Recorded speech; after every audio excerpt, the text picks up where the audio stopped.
Руските сили продолжуваат во својот јуриш на источна Украина. Стратешки важниот град Северодонецка речиси и да не постои од интензивните гранатирања. Синоќа е уништен и последниот мост кој го поврзува градот со украинската територија, односно со блискиот Лисичанск, а тоа значи дека сега нема начин како да се достави хуманитарната помош до заробените цивили, а не може да стане збор ниту за евакуација. Жителите преживуваат во екстремно тешки услови и очајно се бара помош. Жестоката битка за Северодонецк ќе остане запаметена како една од најбруталните борби кои Европа некогаш ги видела, а за која Украина плаќа застрашувачка цена, порача Зеленски. Ціна цієї битви для нас дуже висока.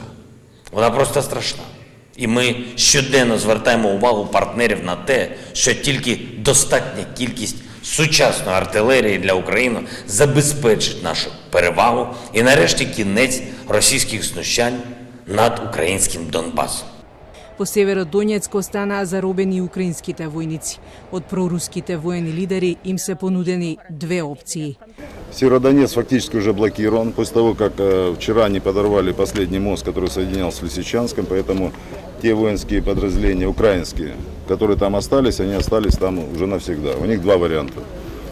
Или последовать примеру своих сослуживцев и сдаться, или умереть. Другого варианта там не будет.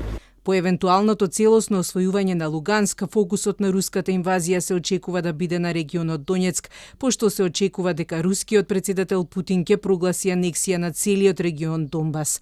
Но тоа не доаѓа предвид за Зеленски, кој вели дека за да се справи со злото нема друг избор освен да продолжи понатаму, а и да го врати и анектираниот Крим.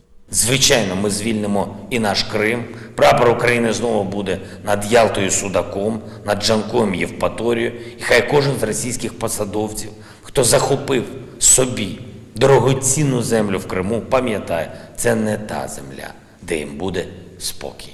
Европа и натаму се обидува да помогне. Брисилскиот портал Политико пишува дека е можно Украина да добие кандидатски статус за членство во Европската Унија.